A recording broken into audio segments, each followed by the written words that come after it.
మహిళా రిజర్వేషన్ల ముసుగులో దక్షిణాది రాష్ట్రాలకు అన్యాయం చేయాలని చూస్తున్నారని ఫైర్ అయ్యారు సీఎం రేవంత్ రెడ్డి.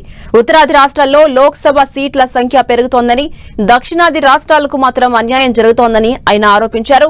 దక్షిణాది రాష్ట్రాలకు ఉత్తరాది రాష్ట్రాలకు మధ్య సీట్ల అంతరం పెరుగుతోందని, సీట్లు తగ్గడం వల్ల దళితులకు, ఆదివాసీలకు నష్టం జరుగుతుందని చెప్పారు.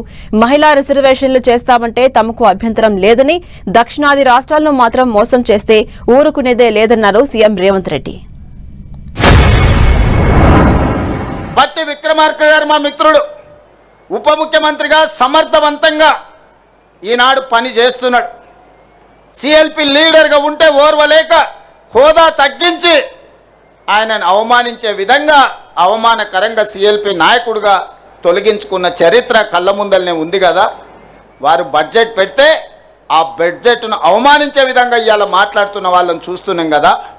అంటే ఒక దళిత బిడ్డ ఆర్థిక మంత్రిగా ఉండకూడదా? ఒక దళిత బిడ్డ వైద్య ఆరోగ్య శాఖ మంత్రిగా ఉండకూడదా? ఒక దళిత బిడ్డ విద్యుత్ శాఖ మంత్రిగా ఉండకూడదా? మీరు ఒకసారి ఆలోచన చేయండి. గతంలో చేసిన తప్పులను సరిదిద్దుకుంటూ ఈరోజు ముందుకెళ్లే ప్రయత్నం చేస్తున్నాం.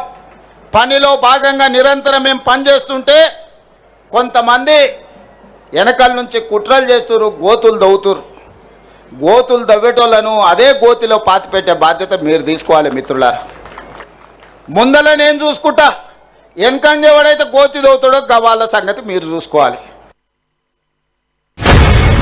10 ఏళ్ల విధ్వంసం 100 ఏళ్ల నష్టానికి దారితీసింది.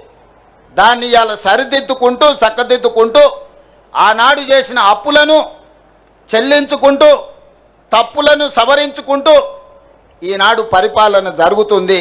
మీ అందరికీ తెలుసు, 10 ఏళ్లలో ఆ గొప్ప గొప్ప ఉపన్యాసాలు ఇచ్చే నాయకులు ఎన్నిసార్లు అంబేద్కర్ గారి జయంతికో వర్ధంతికో హాజరైనరో మీరే లెక్కేసుకోండి. ఇంతకంటే లెక్క అవసరం లేదు, ఇంకా వేరే లెక్క అవసరం లేదు. ఇది ఒక్క లెక్క చూసుకోండి, మీ పట్ల వాళ్ళకున్న అభిమానం ఏందో, ఆలోచన ఏందో. మహిళలకు మీరేం చేసిందని మమ్మల్ని సవాల్ విసురుతున్నారు. నేను ఒక్క మాట చెప్పదలుచుకున్నా.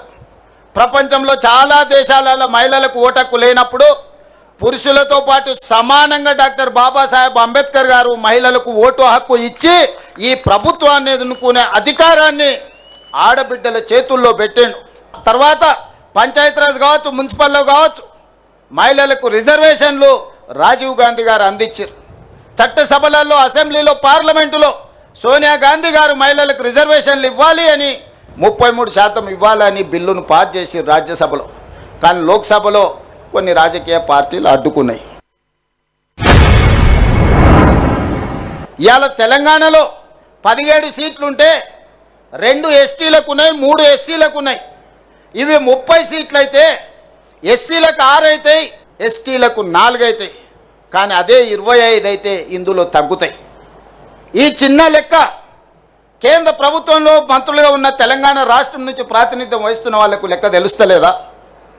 ఏ లెక్కన మా కోటాను తగ్గిస్తారు? కేంద్ర ప్రభుత్వం ఇచ్చిన ఆదేశాలను అమలు చేసినందుకు, జనాభా నియంత్రణ పాటించినందుకు, ప్రభుత్వం చెప్పిన మాట విన్నందుకు దక్షిణాది రాష్ట్రాలలో ఉన్న దళితులను, గిరిజనులను, మహిళలకు నష్టం చేస్తారా మీరు అని నేను అడగదలుచుకున్నా.